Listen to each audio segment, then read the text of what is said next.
You're listening to Business Talk Radio, where we take business to the next level. Rapping with Dr. Jacalyn connects you with experts from all over the world to help you take charge of your career, your business, and your life. Rap along with us. Visit drjacalyn.com to learn how to become a guest or a sponsor. And now, the doctor is in.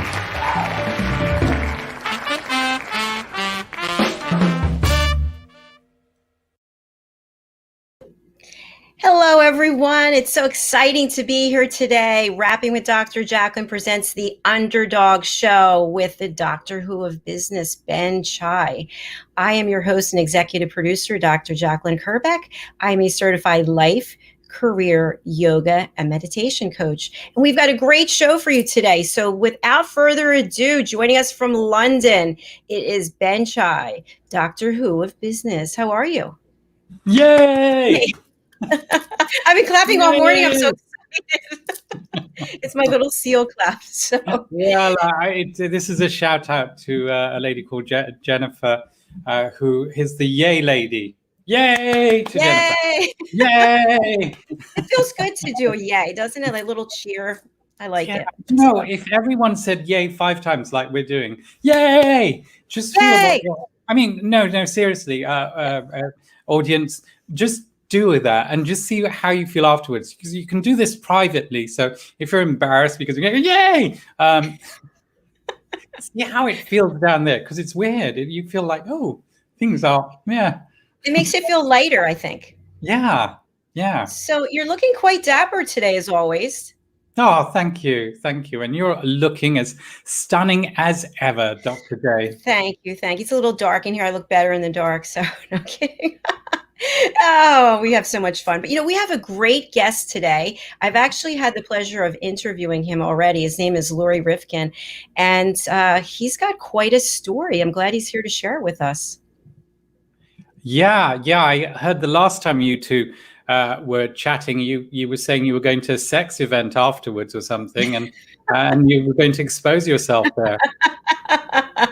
Well, we were on the variety show. You never know. And it's a Friday night. It's late. It's like I've been broadcasting all day. I don't know what I'm saying at that point. So come on, Dr. J. Tell us what happened. Well, I've got to keep my story sealed. My lips are sealed. Hopefully, Lorry won't say anything either. But so before we bring him out, I'd like to spotlight you and just tell us a little bit about who you are. You're an international celebrity, which I don't know if everyone knows that or not, but you are quite accomplished. But yeah, you have an incredible heart, and you really are all about the underdog. So tell us more about Doctor Who of Business. The Doctor Who of Business is essentially based on a character from the British television series called Doctor who is this eccentric time and space traveler. And when you first met him, if you didn't know him, you'd think he's a bumbling buffoon and you wouldn't really take him seriously. But he always comes up with a solution to crazy problems that nobody else can resolve. And so that's where I got this kind of character, because it's very similar to this Doctor Who character. And over time, I've either evolved more into this character or I've just become myself. I really don't know which is true.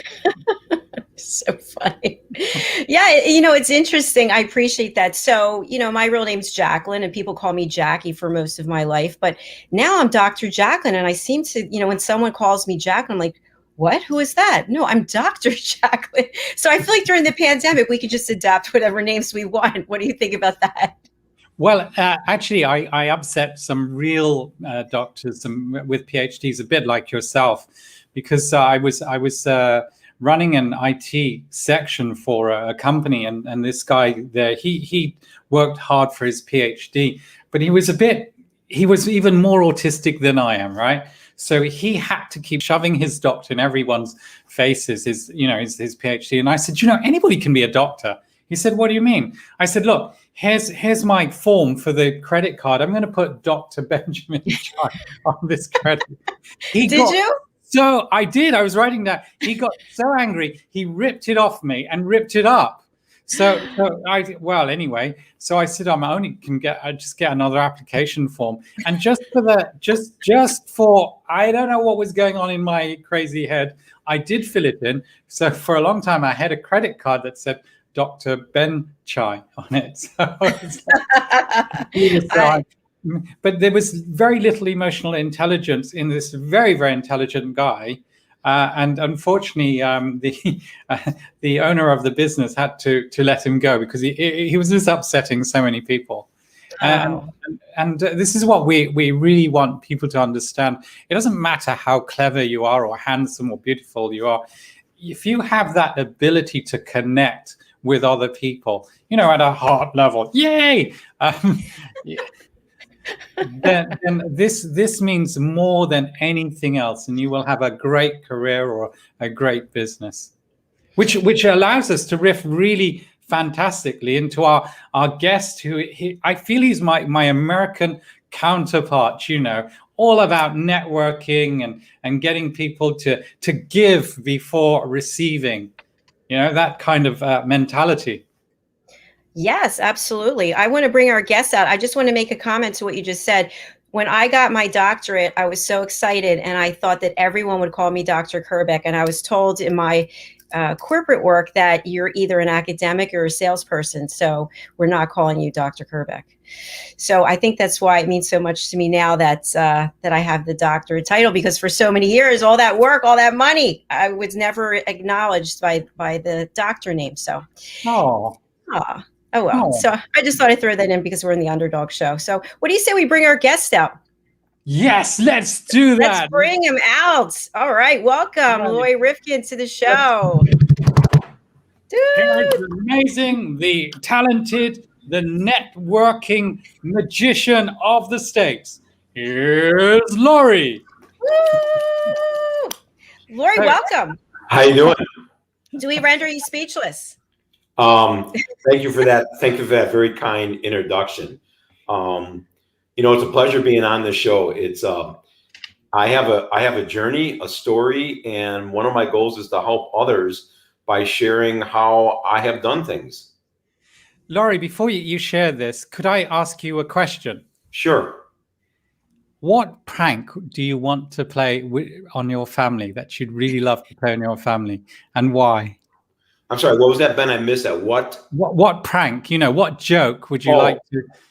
I have played pranks, from surprising my wife with a house that she didn't know I bought, surprising her with a car. A prank would be to schedule a family vacation. Everyone gets to the airport and there's an RV there and saying, we're not flying anywhere. We're going on an RV road trip. Oh, I love that. That's a good one. This reminds me of the prank I played on my kids, actually. I told them we're going to see an aunt, right? So we got on this train. I said, the aunt lives a long way away. It lives about 4 hours on the train. So we got on the train, and they're getting a bit bored and stuff. And I'm saying, no, we have to go there because we haven't seen your aunt in a long time. You've never met her. And actually, I was taking them to Disney. So when they got half an hour to there, I just said, oh, I got it wrong. We're seeing our aunt on a different day. It's Disney we're going to see. That's pretty good. I just want to encourage people who are watching and listening. I see you on Facebook. Can you please comment? We'd love to hear from you. Lorry would love to have questions. Doctor Who would love to facilitate comments. So back to you, Doctor Who. Yeah, so Lorry, please do, because this is the Underdog show. So we do want to have an understanding of some of the challenges that you've overcome. And then, like how you overcame them, what creativity or what drove you. There are people that I've worked with who are still on the streets, for example. I've sat and had chats with them in the middle of the streets, and they can't get themselves out of the stuff that they're in. So to hear your kind of journey is very inspirational to many of these people. Well, I'm going to start with what drove me, then go backwards to my story. I have a very high P&P index. It's something that I realized. And P&P stands for perseverance and persistence. So no matter where I've been, no matter what obstacles I have faced, no matter what's been thrown at me, yes, those things got me down. that got me depressed, caused me to derail. But that high P&P index would finally rise and get me up and drive me forward. So I have faced things like building a business, losing it. My wife almost died twice of medical issues. I've had to move out of state because I couldn't find a job. I was fired. No matter what hit me, I would sit back, get beaten down, and then that P&P index would slowly rise and percolate and say, you have to go forward. You just have to do it. The choice is not to do it. At one time, I was so down, I would just eat and drink, and I lived in sweatpants because I couldn't fit in my clothes. And I go, I don't want to do this anymore. And I started exercising. And to this day, I still exercise 40 years later. So I really preach that deep inside all of us, we do have persistence and perseverance. As humans, we have survived tremendous obstacles to get to where we are. We sometimes let our thoughts in our head prevent that perseverance and persistence from rising and working. But if you sit back and let it, it could do miracles for you. There's a lot to be said there. I hear myself in stereo. Do you hear me twice? I did for a second. That's strange. I just thought I'd drunk too much. Now I'm seeing multiple and hearing multiple Jaccalyns all over, But, wow, this tea I'm drinking is immensely strong. Oh my gosh. I do want to say hello to a few folks. Shushan Kumar, Dr. Z is in the house. Fraser Ramsey, Bonnie Wellness, Sue Kraft, and Norman Troutwine. Woo. Yay! Hey, and we have a comment. Yes. Oh my gosh, Catherine Gaudreau, it's so nice to see you, dear friend. Wow. Blast from the past. Thank you for sharing. Your perseverance is appreciated. Yay! Lori, how do you feel about that when someone makes a comment that you've touched them? It's very interesting. Before, say 5 years ago, I wrote a blog about my life journeys. And that was my business card. I did not have a company website. I did not do any promotion. I sent out this blog, and there were topics like vulnerability, facing the battle of my life, my wife's battle against cancer.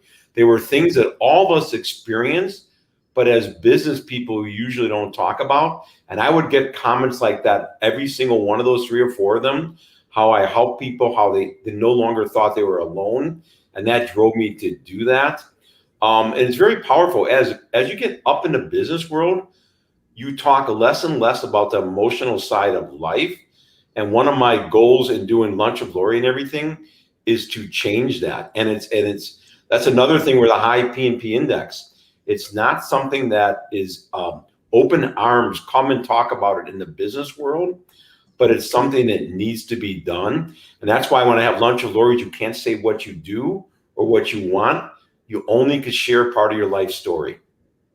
So I signed up for Lunch with Lori. I think it's coming up in May. And there's some very interesting questions that he asked. And I tried to be really honest with you with my answers, Lori. So I'm looking forward to the program. So Dr. J, what prank did you want to play on your family? I'd like to tell them that I'm moving out of this studio so they can enjoy the house for the rest of the summer, which isn't the case. and more importantly, you've got to explain your answer. So my answer is, so because of the pandemic, I'm here in a vacation home of my mother's, and we would normally not be here through the winter. And so I built this broadcast studio, and this is the area where the family would watch the Penn State football games and have chili. And, the kids get, hung over from drinking all night and they're passed out on the couch. And so I got rid of everything that was here, and it's all my equipment, and it's my little gym. So unfortunately, nobody can come and hang out here anymore. Oh, no. Well, if you brought that building into my room, I'd be upset too. I mean, that's a big building. Hi, Fraser. Nice to hear from you. And also, Catherine, I think that's to you. Hi, honey, Ben. Oh, hey, are you sure that's the me? I'm normally sugar, but I'll take the honey. Yes, very nice. Oh, go on. We've got to take a break for a commercial. We're going to hear from some of our sponsors, so stay with us. This is we're just getting started with Lorry. We're having a bit of fun, but we've got to have some serious conversation with him too. So we'll be right back. Stay with us. Hey everybody, my name is Ralph Graves Jr. I'm the host of the Ralph Graves Jr. Show, and I want to invite you to pick up my book, Unstoppable. I wrote a book called Unstoppable. It's 7 universal laws that will transform how you pursue and achieve success. The one thing that my 20 years of law enforcement has taught me is that no matter who you are, we are all governed by universal laws, like gravity. But in this book, we're going to talk about laws like the law of forgiveness, laws like the law of control, the law of intelligent practice, the law of expectancy.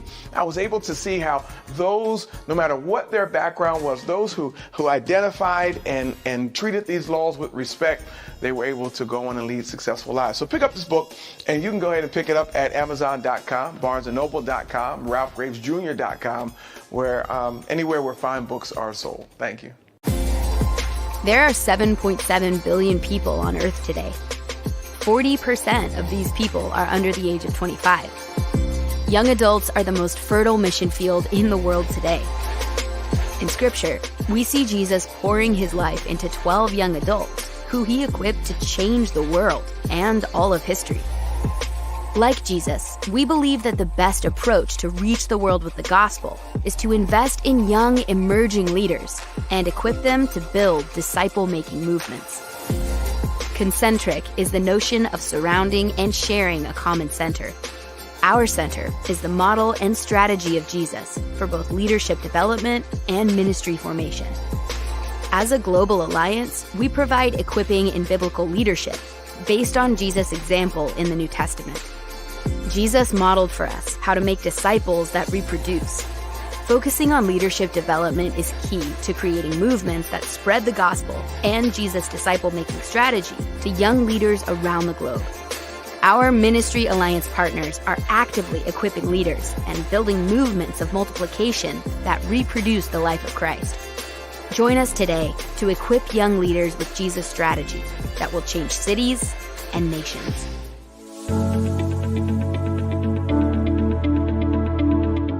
The session that we had with BCAT was really entertaining and enlightening. We were able to put together some very specific steps that we as individuals can take, and it was really fun to all come together and see sort of where we're going as a team and how we can all get there together.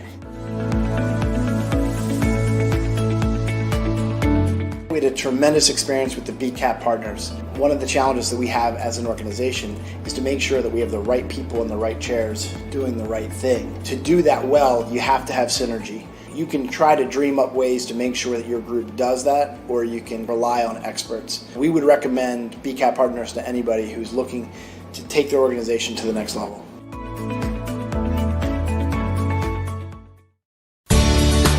Academy Sedan and Limo is a full-service transportation company serving the Philadelphia metropolitan area with full knowledge of the New York City, Baltimore, and Washington, D.C. areas. We pride ourselves on being the most dependable, conscientious company in the industry. Our always on-time service and dependable pricing make us the company to call for any event or occasion. Our vehicles can accommodate any size party for any occasion. Our vehicles range from four-door sedans to SUVs to minivans to limo buses to full-size tour buses and can accommodate groups of 2 to 100. We offer airport shuttle service or over-the-road service without limitation regarding mileage or time, and no drive is too long or too far. So if you find yourself in need of transportation of any type with any vehicle, give us a call at 610-842-4564 and let us show you what a real transportation company can do for you. Use code ACADEMY2020 to receive 20% off your first 3 rides, including parking and tolls. Ladies and gentlemen, here it is, the most listened to radio show on the planet. Even the other stations are tuned into. You're listening to Business Talk Radio, where we take business to the next level.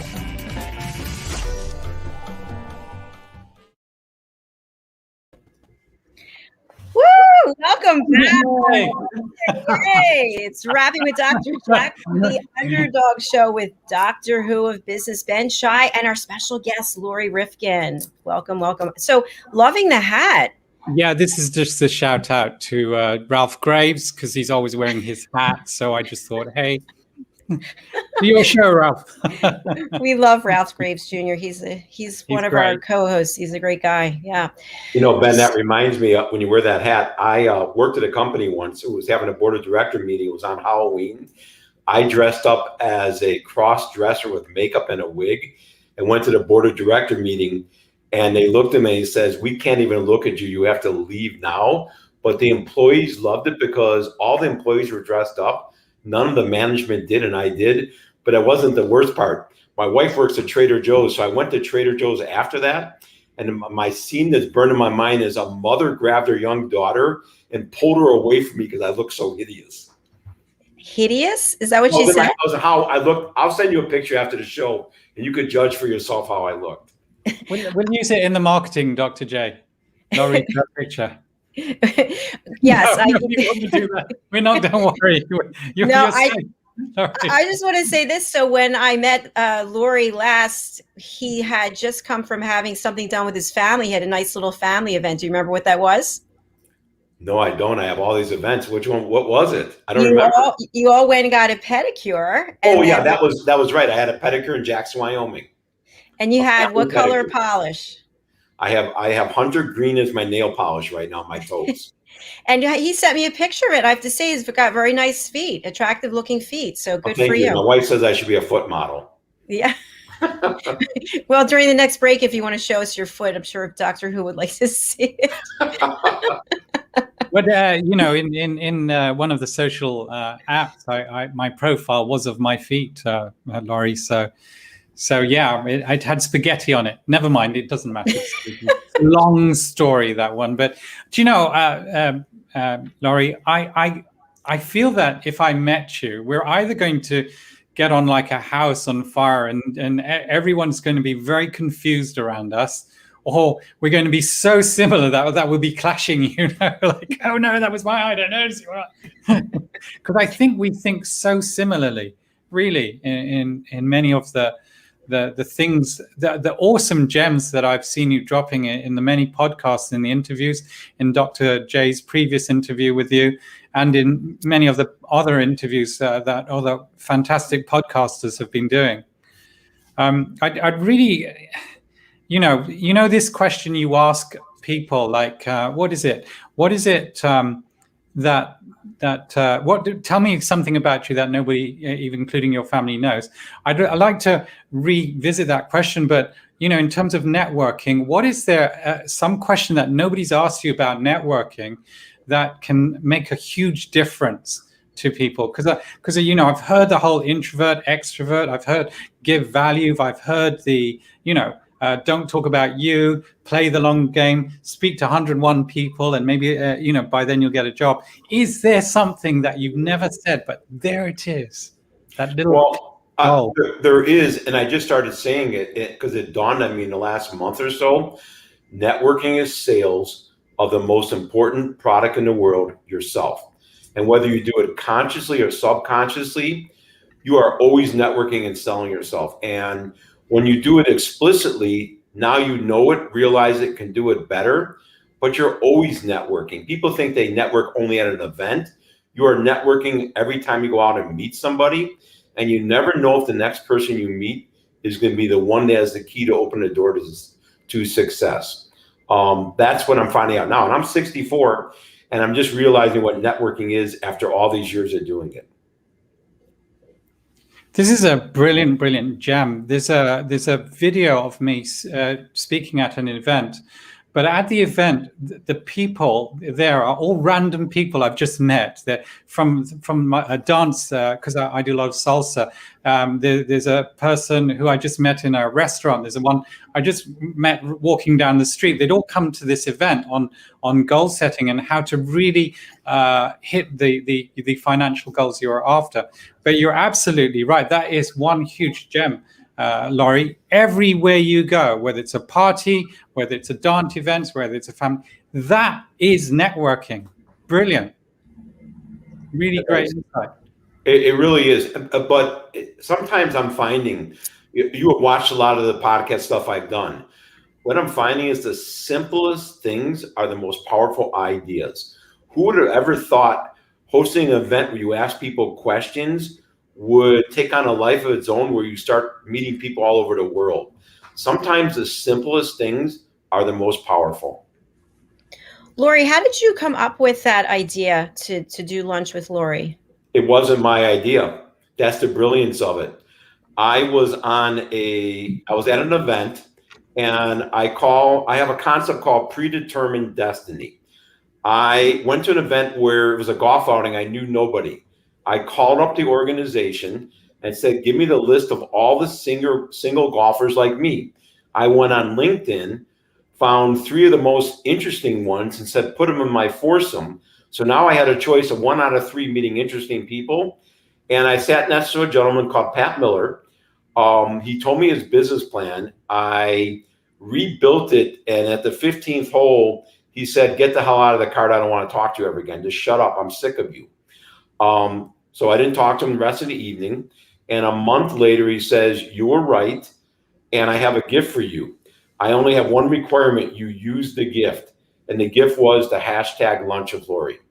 And I had taken people out to lunch as part of networking for my business and would write their life story on LinkedIn, but I never had a hashtag.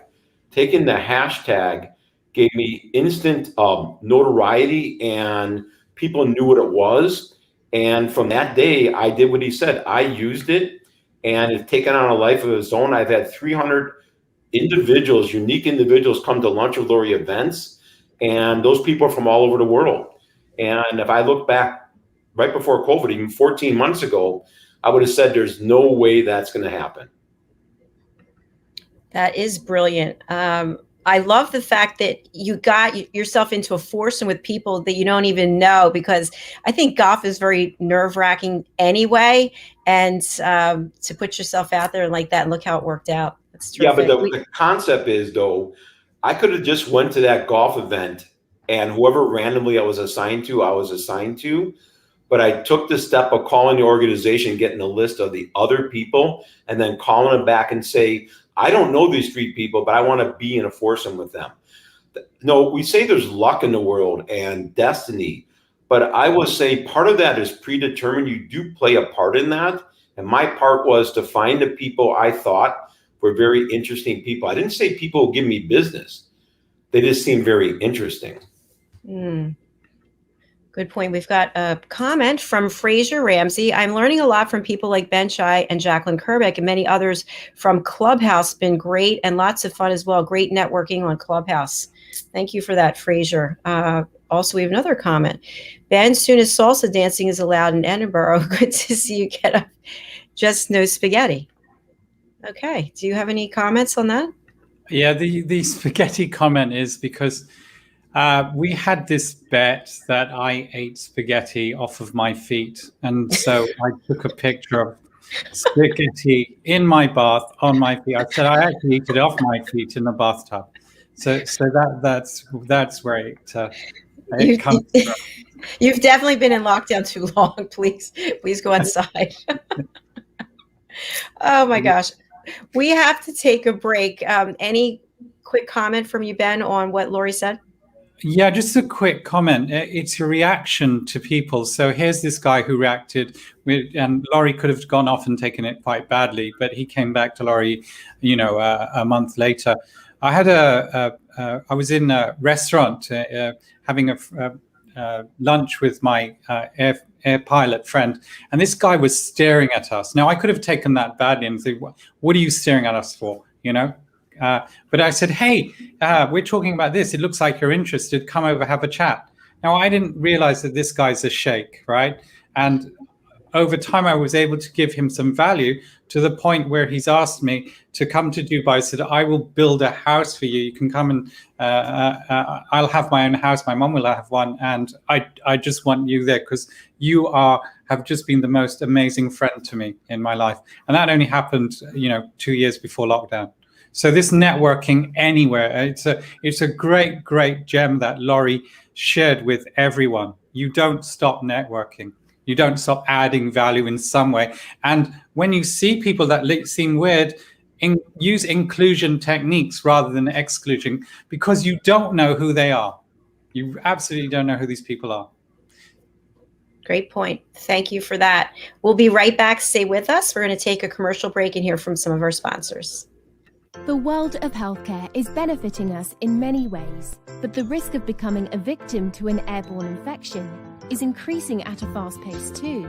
There are threats from viruses, allergic pollen, and chemicals which cause you loss of health, income, business, mental health, family and friends. All are at stake. One solution to this threat are the BV Air Sanitation Placide-based systems. When you call our team on 0208 104 3253, you find out about the amazing protection available. Protection that uses certified Battlefield, tested, standard and customized air disinfection systems for your personal and business use. Each system uses a filterless technology known as Placide, which attacks all airborne particles with microlighting to destroy and eliminate viruses and other harmful particles in your office, transport and home. You also benefit from extra bonuses such as low running and maintenance costs, no regular filter and part changes.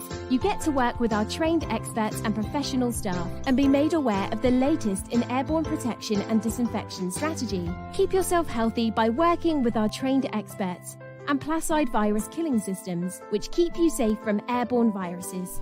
BV Air Sanitation Limited. We save lives, save businesses, and prevent infection. Schedule your free consultancy call and virus protection checklist. Call 0208 104 3253 or connect to us on www.bvbuster.com. The world is changing, and your company needs to change with it. Whether it's procurement, employment, marketing, or customer service, it's now more important than ever for your business processes to be inclusive to people with disabilities. Hi, I'm Trish Robichaud with Changing Paces, and I'm here to tell you that making your business processes accessible to people with disabilities is simply good for business. Accessibility and inclusion are the law. But here's what you may not realize. Disability inclusion is an opportunity, not an obstacle. In fact, a recent 4-year study found that companies that fully embrace disability inclusion had a 30% higher profit margin than those that didn't. Your investment in staff disability inclusiveness training can pay off in areas like innovation, brand recognition, as well as customer and employee satisfaction and loyalty, not to mention productivity and profitability. At Changing Paces, we can help you make that happen for your business. Our experts have real-life experience that will help your team gain insight and best practices they won't get anywhere else. And we can help you create a customized training program to bring your organization into compliance with local and industry regulations. This topic is very close to my heart for me, very personal.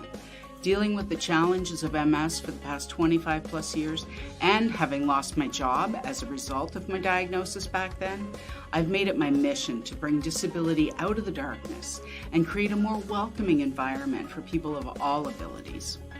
As a pioneer in the field of inclusiveness, our company developed and implemented one of the first accessible customer service training programs in Canada. We provide complete online training solutions that blend with your branding, your policies, and your systems. Between our disability subject matter experts and our technical partners, we can provide you with both the content and the platform that you need to create an evergreen training program that empowers your people while it transforms your organization and your company culture. In short, we make disability inclusion easy in all parts of your business. Contact us now for a quote or consultation at info@changingpaces.com. Your bottom line will thank you. Ladies and gentlemen, here it is, the most listened to radio show on the planet that the other stations are tuned into. You're listening to Business Talk Radio, where we take business to the next level.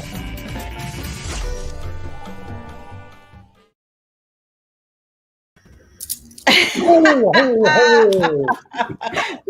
It's the element of surprise. Look, I want to share something. This is Farah London. She knocked on my door just before this show. She's wants to be mayor of London, so she's knocking on doors and stuff. And I was wearing this hat when I met her. Literally, this. I want to share this because it's really important. And so I've got like 20 minutes before I'm going to see Dr. Jacalyn, and I'm thinking, I need to get to the show. But anyway, she's there talking about why we should vote for her. But here I am dressed like this, and we have such a good vibe. I've now got a picture with her and networked with her her helper person. Found out the name of the helper person, and now they want to, you know those air units that we supply to kill COVID. Right, so now they want to take this to one of these hospitals. Oh my gosh. But this is networking. I'm guessing that Lorry does equally crazy things like that I do. And here's that was so quickly, now that I've got an inroad to one of the most prestigious hospitals in the UK to help, kill COVID and help the patients. Really. Wow. So, congratulations.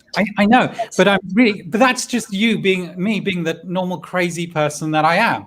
And I'm interested from Lorry, what's the craziest thing that you've ever done, which has worked out amazingly well? Because you've just gone in and like, whoa, nobody knows me, but because I'm a random person, she's not. Well, we got to work backwards. I'm going to bring up 3 words, and they're key to networking: serial, risk, and regret. And here's how they work. And it comes to some of the crazy things. When you network, you have to decide. It's like this cereal aisle. There's a million brands. No one brand of cereal is for everybody. So when you network, I teach people you have a networking persona. We don't have time to go into that. But you have to pick who your target market is, because you can't be everything to everybody. Risk. I take a lot of risk in networking. It burns me 30% of the time. I told you on that golf cart, I took a risk. First time I meet somebody, I'm ripping apart and rebuilding their business plan. I network with risk, because when you have more risk, you have more reward. You don't have to network with risk. You can be very safe. But if you really want to go someplace, you have to take some risk. And then regret. I had to ask myself a year ago, was I going to regret what I've done, or regret what I wasn't able to do in my life? And I didn't want to regret what I wasn't able to do. So I started down the Lunch with Lorry path. If I fail, I fail, but I don't want to die regretting I didn't try it. So those are the 3 words I think about all the time when I network. Fascinating. Risk. What's the other 2? Risk and it's cereal. Cereal. The cereal aisle is a meal. You can't be. When I tried to be everything to everybody, I failed miserably. When I network with no risk to show up, didn't take a risk, didn't risk going up to a group of people and breaking in, I didn't get results. And regret, I didn't want to regret for what I've done. I feared the regret of not trying to be a good networker and see where I could wind up going. Everyone has to ask themselves those 3 questions to decide what network journey they're going to go on. I love that, because I'm always sharing with people, if you're going to fail, do it spectacularly. Don't do it. Don't have a half-hearted fail. Do it well. If you're going to do something, do it well. So you asked the craziest thing. The craziest thing is part of this being on this show. My true business network sort of makes fun of this, saying, why are you networking about this? What's going to get you? Are you going to make any money doing it? And I might not make money, but networking is way wider than people understand. I look at networking to get business, find friends, establish me as a subject matter expert, find trusted advisors, and find employees when I want to start hiring people. That's a wide definition of networking. Most people only do 2 things in networking: try to find a job or try to find business. I did a real estate redevelopment last year. I needed trusted vendors. Networking gave me trusted vendors. but people don't look at those wider definitions of things. And I always say, especially in America, we are taught to think narrow to wide. You start narrow and you move out. I always think wide to narrow. So that allows me to have the whole world as a possible solution from the beginning, and then I narrow it in. Most people do it the other way. So I'm looking at networking very wide. I'm trying podcasts, I have my own events. I'm writing, I'm meeting people. It's a very wide view of networking. And I think too many people are afraid to start wide. A whole new world, a whole fantastic point of view. Yeah. And then you narrow it in. Narrow it down later. Because not everyone's, as you rightly say, is going to vibe with you. But why not find out who doesn't vibe with you very quickly rather than go narrow and then find out that actually I've spent all this time with these people and actually their core values aren't the same as mine. And here's another thing. Sometimes you have to turn people. And here's an example. I met an ex Xerox salesman, and Xerox really had a standard way of selling. And he retired from Xerox. He was selling another product. And I met him through a networking event, and we set up a one-on-one. Immediately, he dives into his pitch, starts doing. I say, "Stop! I don't really care about your pitch. I want to know about you as a person." And he really didn't like that. And I said, "You know what? We just need to reschedule this because I want to learn about you." And then we had a second meeting, and he understood what I was talking about. He wrote an article for a Florida business journal, how even though he was trained in the best method, standard training, Xerox, he had forgotten that networking is about building relationships. And that's why I call my networking course is build relationships first and business will follow. It's not the other way around. If you network for business, yes, some people will get it. But if you really want the maximum amount of business over time, you network by building relationships first. Yeah, so absolutely true. I have a comment about that. So I'm thinking when it comes to networking, sometimes I feel like I'm the underdog, and especially on Clubhouse. Lori, I don't know, are you on Clubhouse? No, I will not do another platform because here's one thing I've learned in the last couple of months with COVID. There's all these platforms. Platforms don't matter. Pick a good networking technique and use it wherever you go. It will beat any platform over time. Okay, that's a good perspective. I know I met Doctor Who on Clubhouse, so that was pretty good. But wait, so my point is this. So what I've been doing, I spend a lot of time there, and Doctor Who is there quite often. But I've been going into rooms where I don't know anything, or I don't know that much about whatever is being discussed. And a few times I've been called up onto the stage, and after I gave if I made whatever comments I made, no one followed me. Like there wasn't one person, and I felt really foolish, and I felt like, oh my gosh, maybe I shouldn't have said anything. And then I thought, who really cares? I learned something, and if people perceive me as not being an expert in that area, I'm not. So I keep putting myself out there is the point. We need to do something on imposter syndrome, Dr. J, because I think, I did a session on imposter syndrome. Everyone on that stage I had you on last night. Suffered from imposter syndrome. Now, what you may not know, Dr. J, one of the ladies, maybe you did hear her sing. She's credited with being with Ryan Gosling and Emma Stone in La La Land.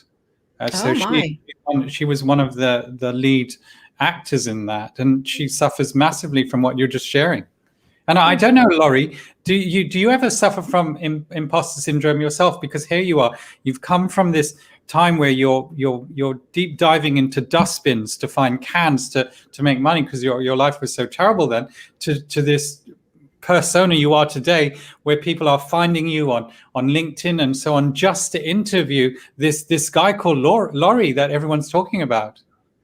We all have imposter syndrome because in our mind, we all have an imposter living deep down in our brain. It's that P&P index again. Are you real? Do you go out there and help people? I spend a lot of time volunteering, helping people. So whether others know about it or not doesn't matter. I know to myself, I am a believer in the underdog. I want to help people one way or another. And I don't think you're an imposter if you really, truly help people. But do you ever feel like it? Yes, I do. I look at like, who am I to be talking about networking? I'm an introvert, shy, never networked successfully for so many years, and now I do this. People look up to it. Yes, no, what it's not imposter syndrome is. It's a form of self doubt. Do you think you could really go where you want to go? Many people can, but they let that little demon in their mind prevent them from getting there. Yeah, so Good true. point.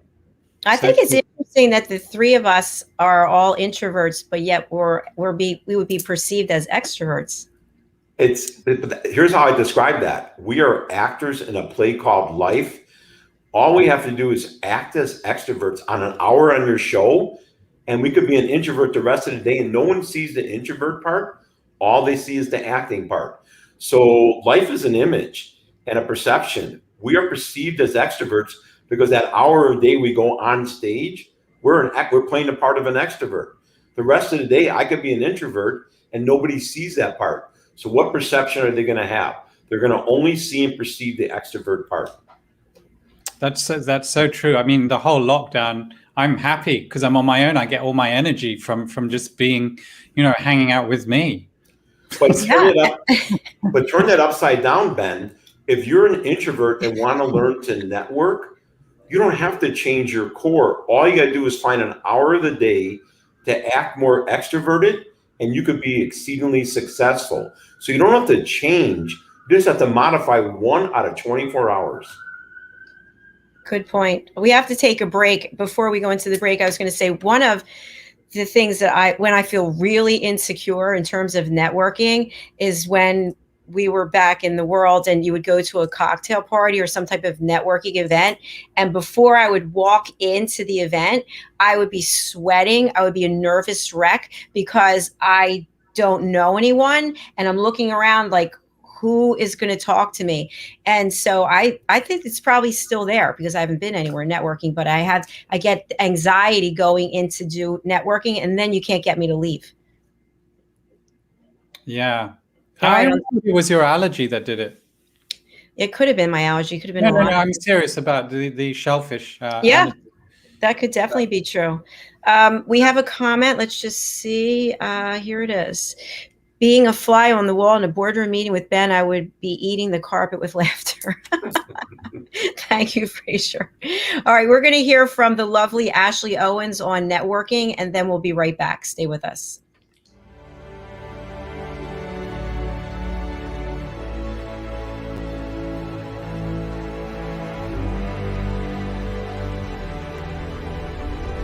Networking sucks and people suck at it, but nothing gives me more life than walking around and talking to people in an audience and really being able to identify, okay, I see where you're having trouble, let's work on fixing it. How do you help them? How do you provide value? My goal is to give them those tools to be able to go out and tackle that fear. Anywhere there's coffee is where I'll be. So I bring candy a lot to my speaking engagements. Like, of course that makes sense. I'm a little unconventional. Ashley was very knowledgeable. Very entertaining. I learned a few new things, and to me that's the key. What do you want them to say? How do you want to be perceived? You're going to get the most direct, tactical tips and practical takeaways when it comes to networking. These two here are super important. You'll remember once the conversation starts. I love the tips that she gave out. I hate networking with a passion, so I feel like I can go through a meeting or event and not feel so uncomfortable. When you're going to a presentation, you want to be educated. You also want to be entertained. She was really fun and really personable, and everything she was saying was just very relatable. She's got a lot of great ideas. That will make you stand out so fast. She comes across as someone that likes what they do and just doesn't try to sell you something. Activity breeds results. If you're not doing anything, you're not going anywhere. Just made me want to start networking, which I never thought I'd say before. A networking strategy that works for you.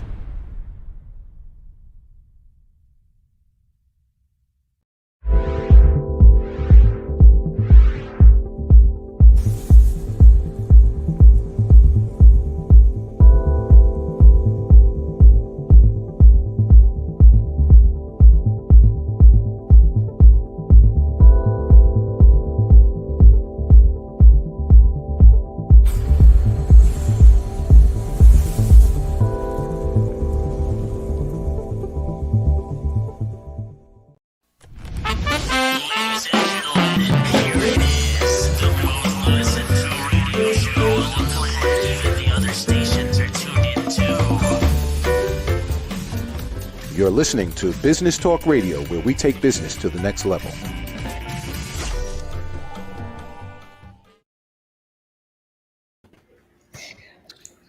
We're shaking things up over here with the Niche Wish group.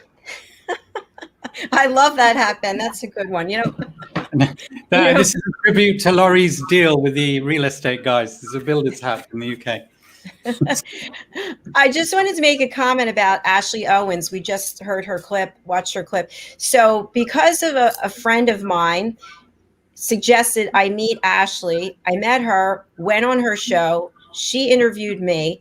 Then I went to the people who owned the station, a local TV station. I got my own show. And now look where we are.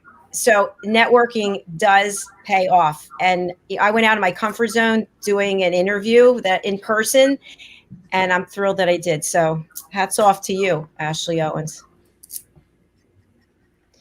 All right, back to you, Dr. Who. Sorry, I'm just typing to you in the chat box saying you're getting a little bit of feedback on your microphone. Sorry. I am. Yeah, I can hear it going. Yeah, that's weird. I didn't change anything. I think it's you, actually. No. Right. Well, anyway, Lorry, how are you feeling so far on this show? Is it a bit different from some of your normal podcast interviews? This is a more dynamic, fun show where you could go a little back and forth and go a little off track, and I really like that. It's very interesting. So I've been filming a course, a networking course I'm building. In front of a camera on a teleprompter, I'm like a piece of wood, stiff. I do way better freeform, but you can't build a course freeform. So I have to, and this goes back to persistence and perseverance. I don't have a choice. If I want to have a course on networking, I got to go in front of a camera and learn how to get better at it over time, because else I can't do it. So I made a decision. I'm going to plow through it. And 1 year from now, I will be more natural on camera. My first stuff will suck. And the perfectionist part of me says, no, you have to have it perfect the first time. But the realist part of me says, that's impossible if you want to go to where you want to go. A good point. And I want to ask Dr. Who something, because Dr. Who has been on television and film. And so can you just share with us, there must be an evolution, right? I mean, even in my short time doing broadcasting, I've really changed the way that I present, I think. So Dr. Who, what would you suggest to Lorry and to others who are out there who want to get their image out, get their branding out? They're going to go on podcasts, social media, etc. Well, first of all, I wouldn't want to suggest anything to Lorry or yourself, Dr. J, because I've watched both of your and listened to many of your podcasts. I've heard you guys in action. You've got it. We want to be as perfect as possible, but heck, we still need to get the job done. So we're going to go with imperfection, as minimized as possible, but we need to get it out there. And using the compound effect methodology, we just get better and better and better. It's like what Lorry said in one of his interviews, and we really must share some of those interviews, podcasts he's had with other people, because they drop so many fantastic gems. But it's like what he said, when I started networking, I was brilliant. I was in there straight away. People were loving me. Brilliant. Not. Yeah, it took him. What is it? He said almost 9 months of practicing. And remember, he's an introvert like me, so he's getting out there, and all that energy, being in front of all those people, is draining us, and he's having to go back home exhausted, totally exhausted. But getting out there again and doing it until using the compound effect, he got better and better and better till today. People want to speak to him and help them, because they've been, and he's been where they've been, because we're all has-beens and we like baked beans. I don't know why I'm using this bean. Some people say, but the thing is that Lorry's been where they've been, and so they understand it and they can accept his advice. He's saying, look, guys, I sucked at networking for at least nine months. And even when I got to 9 months, I was this high. And he just shared an amazing gem. just today, which he's just been mulling it over in the last month. So even now, he's still growing in that networking aspect. Yeah, can I add something on that, Doctor Who? Shall we let him do that, Doctor? All right, go ahead. Okay, so I'm going to describe something. There's a million coaches out there. I'm not a coach, I'm a mentor. And here's my definition of the difference.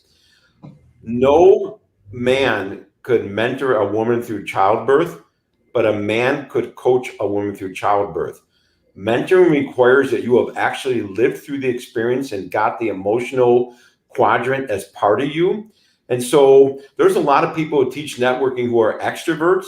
I can never connect with them as an introvert. I said, they don't understand. They could talk about how difficult it is as an introvert to network, but they haven't had that fear of walking in that room and everyone's at a cocktail table and you know nobody. How do you break into that? That's the fear of an introvert. How do I break into a circle of people talking? And I've lived through that. I had to go figure out how to overcome that fear, techniques of how to break in. Somebody who's an extrovert, that's easy for them sometimes. As an introvert, that's terror.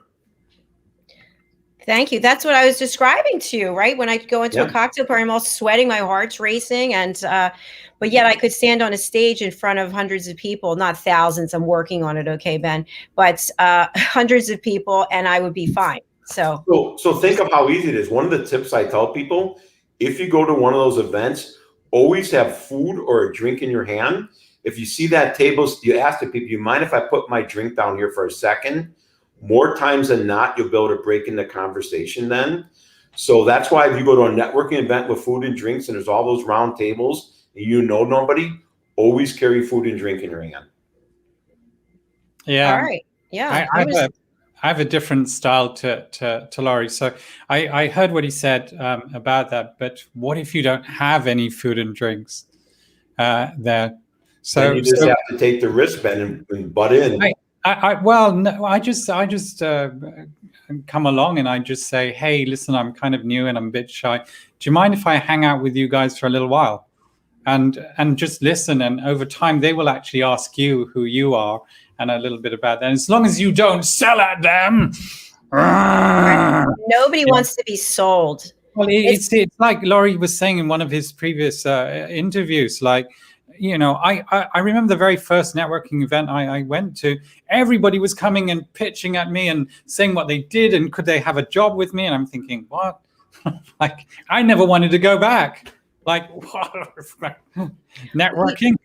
You know, it's interesting, and I've learned this just in the last few months because I have all these people reaching out to me trying to sell me things for my business. It's you see immediately when you get a LinkedIn, an InMail, or you get something on Instagram, it's all about them. I have this, I can do that. And I'm thinking, wait a minute, you don't even know what business issues I have or what challenges I have. Why?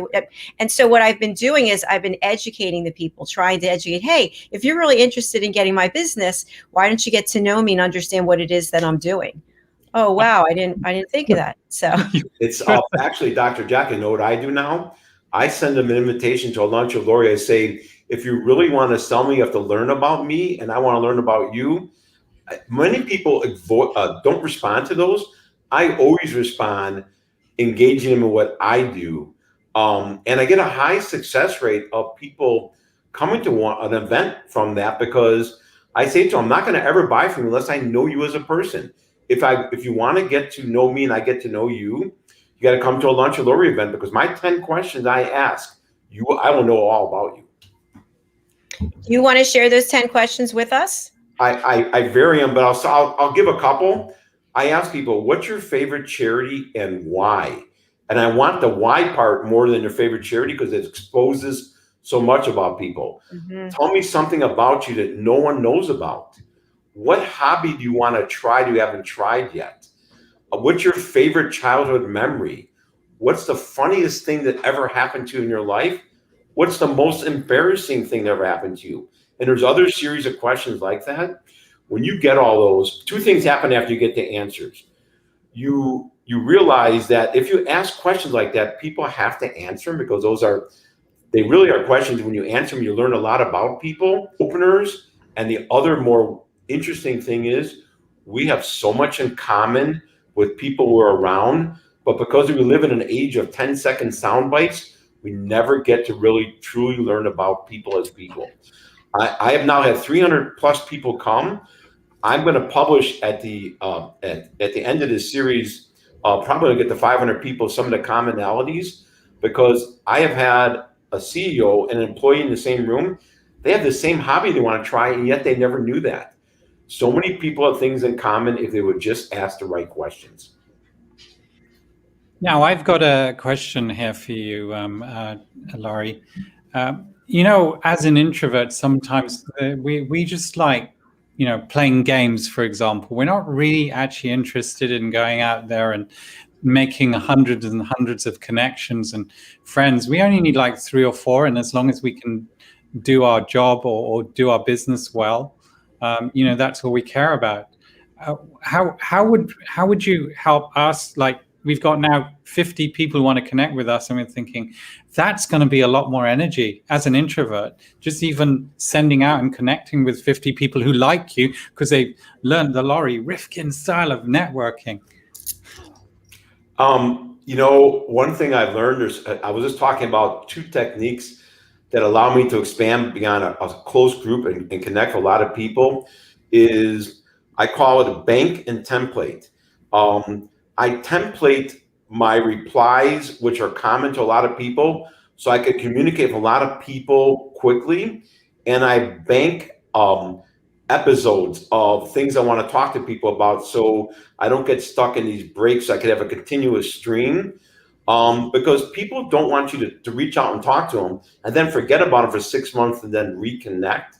And so I try to have a series, or I call it cascading, connections with people over time to build relationships. So I could build relationships with a lot of people now because I have built my internal system to allow me to do that. As the show was going on, I just got an email from somebody from over a month ago, says they're new to networking. They want to meet me to talk about how they can do better. It's a lawyer.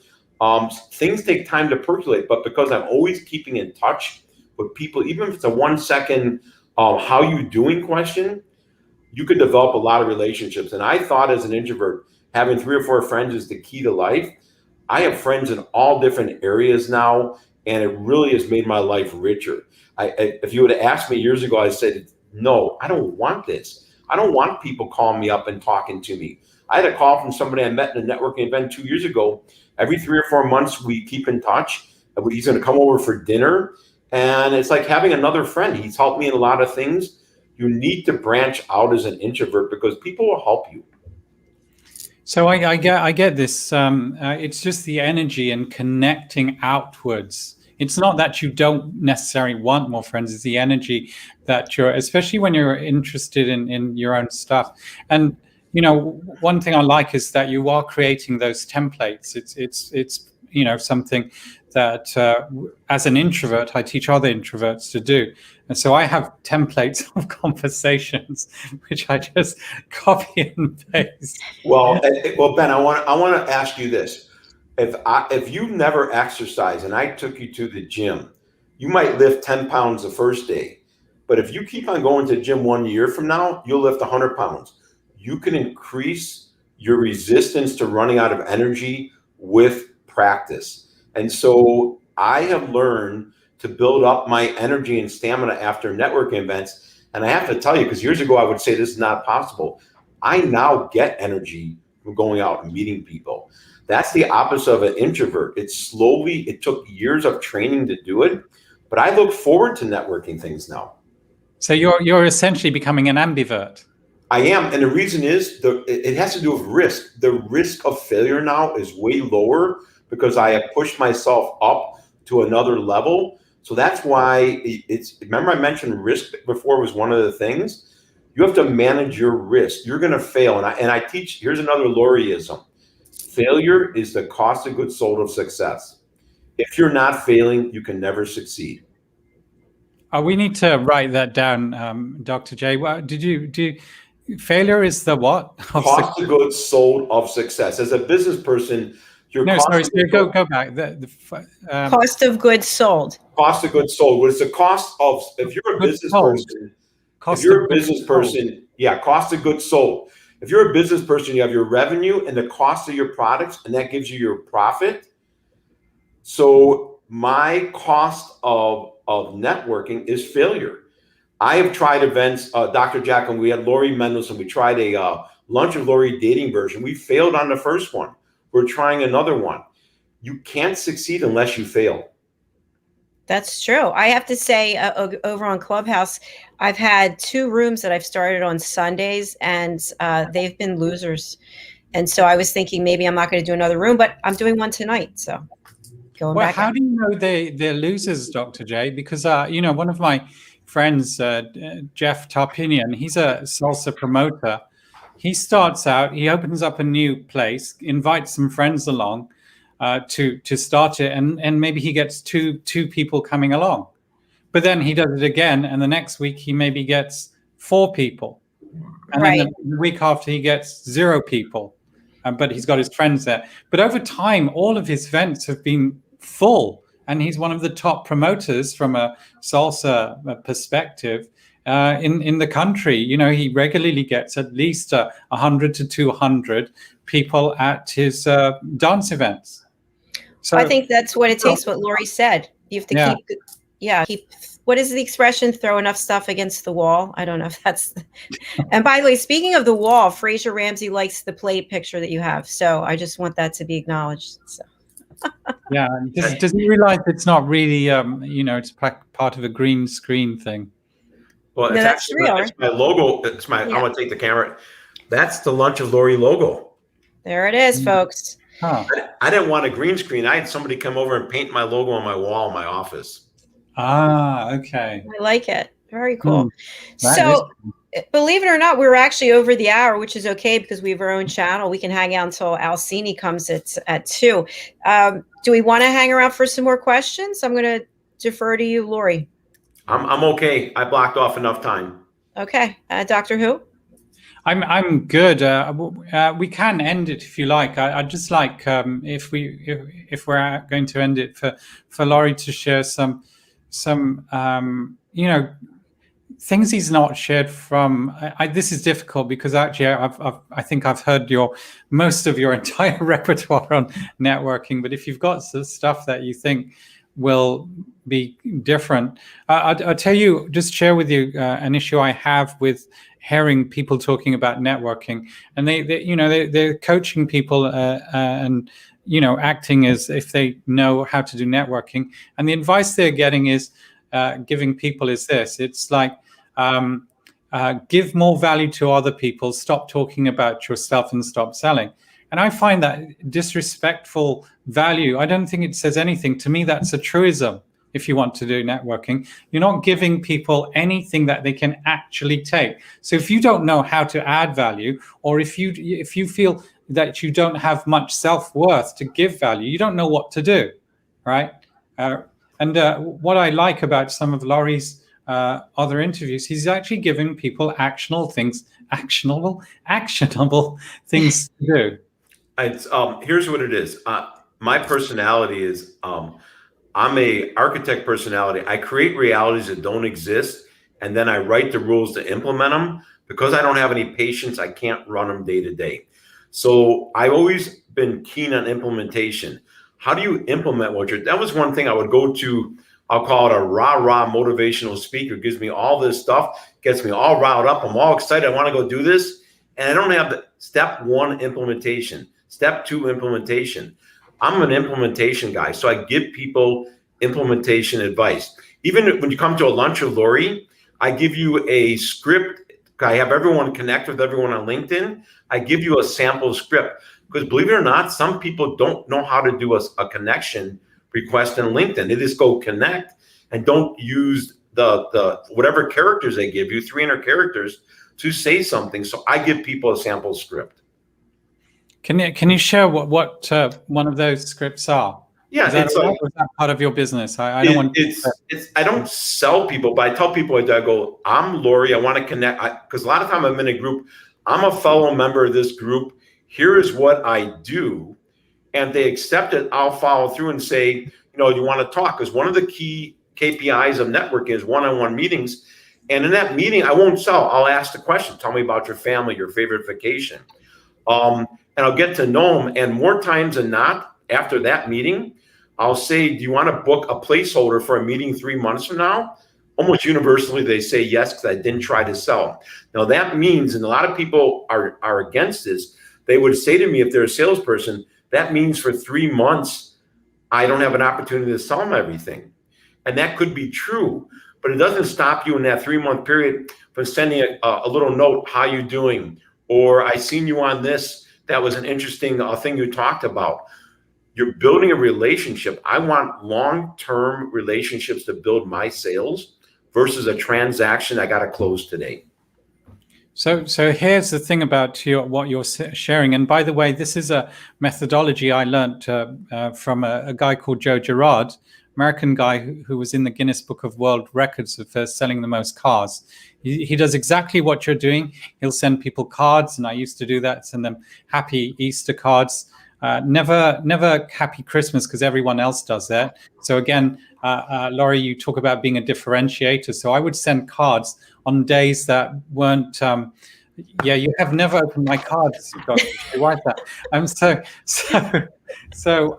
I would be sending them off time so that people would remember me. If I was abroad, I'd send them a postcard. Just hey, how you doing? I'm out here thinking of you and stuff. So really great point. Can you share one of your implementation points that you give people? One of the implementation points is if you say you're going to meet with somebody, follow through and send them dates. If you meet with someone and say we want to meet a quarter from now, immediately after that meeting, send out what I call a calendar placeholder saying, this is only a reminder that we have to set a firm date, because then you got someone to commit to the next meeting. Remember, a series of one-on-one meetings usually leads to where you want to go, and you need to get those series of one-on-one meetings going. Great. And here's the weird thing.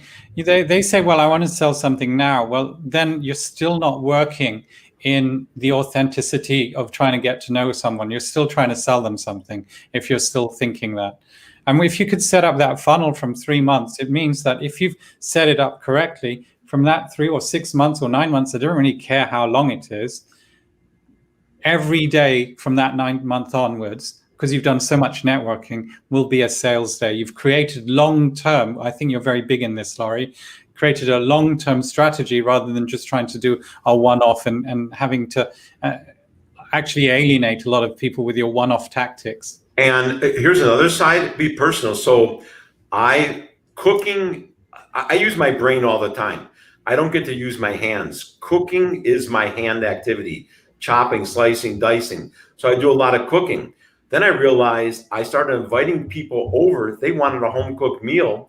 And having lunch with Lorry's is not a name. It's actually, before COVID, was about having meals with people. And I would have people come over to my house and have meals that they're home-cooked great meals, not standard stuff. I'll make South Korean oxtail stew. I cook a lot of different ethnic foods, and it's very interesting having people come over. They just like having a home-cooked meal. I'm coming over. When should I go? I don't know. We made sushi the other night. I make sukiyaki. No shellfish, Lorry. No shellfish. Okay. Shellfish. Well, that's fine. Yeah, that's why we have Korean short ribs. Sorry. I have an allergy to airborne shellfish, so yeah. So I do a lot of home cooking as well. I invite people over. I order the Chinese and put it in the oven. Yeah. And I've had events during COVID. I had remember talk about meeting, networking, meeting people, sometimes never to sell them or anything, just to meet cool people. I meet a gentleman called Tony Meister. He's a hand panner. And a hand pan, take a metal garbage can lid, cut holes in there. It's a musical instrument, very mystic Indian sounding. So I meet this gentleman, Tony, and said, you know what, even though it was beginning of COVID, I go, we're going to have a party on my deck. We had a hand pan party, and I didn't know he's a drone guy. He brings a drone over and films the party from a drone and had people over. It was just a great It was a networking event for the sake of just meeting people and having fun. And I'm still friends with them today. And that's something that comes out of just having networking sometimes just for the fun of it. And actually, that's where you get to meet people's true personalities. And that makes you help you decide whether you want to do business with them or just keep them as a friend. You can really let your hair down. And that one of the goals of networking is to get friends. That's the wide view.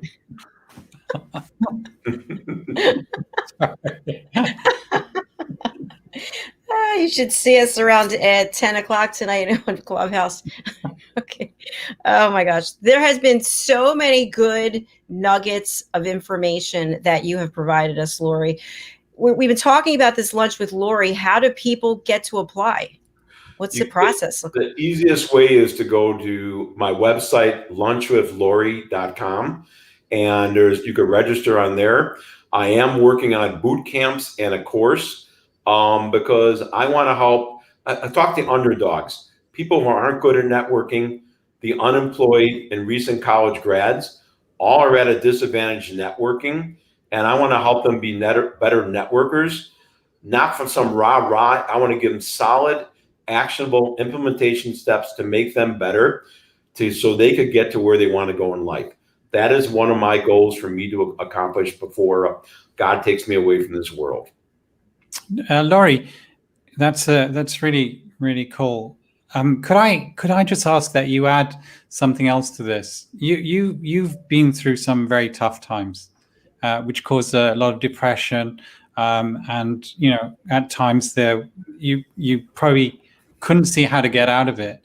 Now that you've got your wiser, amazing, fantastic, perspective, what were 3 things that you did back then that helped you get out of that kind of like the world is coming down on me, having all that anxiety and depression? What were maybe 3 or 4 things that helped you get out? Well, one, I'll use one of the worst moments was when my wife was diagnosed with esophageal cancer. She was a provider of our health insurance. So here we are facing a devastating disease. I was just starting a consulting business. I had no income, and we're about to lose our insurance because my wife can't work. And I realized then, I'm not a very religious person, but I realized I had to accept there is a spiritual part to us. And I teach that in networking. There is a higher authority of some type. You could call it God or whatever you want. And I started praying. And I read a book about prayer. You never pray asking for anything. You pray thanking some authority for already giving you what you want. And so that was one. 2 would be just take that first step. You just have to take that step in some tiny form. For me, it was, I'm going to go to a networking event. I'm going to ask somebody if I could publish our lunch together as a little story. So I took that risk. And the third thing is, once you've taken those first 2 steps, you got to think big and be willing to fail. Those are my top 3, man. Thank you. Thank you so much. Really appreciate it. Yeah, my hair looks a mess since I let my hair down. I think you better put that hat back on. the builder's hat. Here we go. A real estate hat. It's a bit too big for me, this one. Looks good. Well, I hope you've enjoyed shaking things up with us here today with Dr. Who and Lorry Rifkin, Lunch with Lorry. So we've had a great time and at the same time provided really good content to help people. Lorry, how would you like to leave the program? What would you like to say as we bow out for this session? People who go to lunchwithlorry.com and register for a Lunch with Lorry event, they really want to try networking. I'll call it upside down networking, where you learn about people first. Sign up because I want to keep that going. I originally started just in Milwaukee. I want a worldwide presence of a mix of all different type of people because we have great conversations in that event. And people learn that there is another way to do things by coming to that event, that you can take a time off from your daily life, and in 1 hour, you could really learn a lot about other people. Thank you very much, Lorry. Dr. Who, any final words for Lorry? Keep on rocking, dude. And like you would say, Have fun. Have fun. All right. Thanks, Lori. We'll see you again. Keep up the great work. And I look forward to being on #Lunch with Lori, I think next month. Yes, you are. Thank you very much for All coming. Ben, it's a pleasure meeting. I want to see Ben come to a lunch with Lori. Absolutely. I couldn't answer half your questions. I got stuck at most embarrassing. I couldn't even read thing that happened in your life. I mean, that question, I mean. I think I came up with a pretty good answer, but I'm not going to give it away. Right, Lori? Was it pretty good? It was pretty good. And Yeah. it's one thing too, when I get those answers, when I get a registration, one other thing to drive engagement, I respond to most people and ask them about some of their answers, because it isn't just give me an answer and get on with it. I really want to hear those answers, because the stories that I hear are absolutely amazing.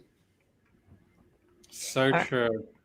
Thank you for being with us, Lori. It was great to see you, and we'll stay in touch. Thank you. Goodbye. Can we do a yay together? Lori, can you do a yay with us? Yay! Yay! Yay! Okay. Bye, Lori. See you later. Bye. Doctor Who, that was outstanding. As always, great interview. Lori is really a phenomenal person, and I'm really jiving with him. So, with him. Yeah, it was a crazy interview, podcast, whatever this is, chat. It starts out, it's a live broadcast on 6 platforms, and then it becomes a podcast on 5 other platforms. So what do you have going on today? Are you going to be on Clubhouse? Do you have any rooms going, clubs going? Yeah, we've got a performers in property at 8:00. So this is for people who want to learn about passive investment. Anyway, creating a passive income stream through property, and this is for people who are in the media industry. You know, as an actor or a sports person, well, more a sports person or a dancer, you've got a limited lifetime of being on that stage. So how do you ensure that your income carries on growing once you're past that? You know, these young people, they're so amazing and more dexterous and flexible and faster than us. It's anyway, so we just share other ways that you can increase your income while you're still in your prime, or even post prime of those skill sets. And when you say 8 p.m., is that what good. time? Yeah, 8:00 British summer time, which in Eastern time is, let me see, I think I have to 2 o'clock? Subtract 5 hours, isn't it? So 8 minus 5 is 3. Yeah, 3 o'clock. 3 o'clock. Okay, perfect. And why don't you tell us a little bit about your book, Social Magnetism? Yeah, so social magnetism is a bit like what Lori was sharing. It allows you to look at, first of all, yourself and the value you give to other people. It shares with you a little templates on actually how to approach people either in the networking event or on social media, and create those templates that Lori and I were talking about, which is in the book. And there's also a number of articles I've written for the NGO magazine, run by a lovely lady called Caroline Opiende, to help charitable organizations create a sustainable charity. One of the problems with things like epidemics like COVID is immediately everyone's suffering. You lose the finance from your donors because they don't have much money themselves. So again, there's that kind of creating that networking platform and social networking with other people, so that you're constantly finding ways to ensure that they're happy with what you're doing as an NGO or a business, and really pleased to make sure your projects are going on. Fantastic. Thank you for sharing that. And Fraser's letting us know that it's 3 p.m. Eastern Standard Time, same as 8 p.m. London time. So fantastic. I have a room tonight. Well, that's a personal story. No, so I have a room in Clubhouse tonight, and it's going to be with John Cataldi and also Lori Ann Speed. And we're calling the room the Connection Lounge Meet and Greets. And so what we're going to do, starting at 8 p.m. Eastern time, And Ben, I know you're up late. I hope you'll come in. That's 1 o'clock in the morning, my time. Yes, you're just getting into your gear at that point. We are going to be playing music, house radio music. John Cataldi is a DJ, and he plays a lot of music on Clubhouse. He's the house radio music of Clubhouse. So he's going to play music, and Lori Ann Speed is going to play live piano music. She's joining us from Canada, from Vancouver. And then we will take a break, maybe every 2 or 3 songs, and we will invite people to the stage for 30 seconds to give us information either in your bio or something that we don't know about you. So once again, this is a good way for you to make connections and network. And thank you, Fraser. So thank you again for being here today. We have the business show coming up at 2 p.m. Eastern time, and that's with my co-host, Mr. Al Cini, whom you know. We've interviewed you together, right, Dr. Who? Yes, Big Al, Little Al. Big Al. And Al makes a lot of he produces a lot of the content for this show. So I want to thank him. And our guest today is Greg Russack. He is the conscientious capitalist. So we'll look forward to seeing you there. So I think that's a wrap for today, Mr. Who. Anything that you want? Yeah. So thank you, Fraser. Thank you, everyone, for watching. And keep in mind that as of this week, we have 14 shows. 14. That's right. And I'm thrilled to announce that I have updated my website myself. I hired someone to do it, and I've decided to add some things to it. So go to drjacalyn.com. I think you'll get a sense of what it is that we actually do, because before our website gave literally no information. No one would know what value we were bringing. So I hope that you can understand now the value and the opportunities.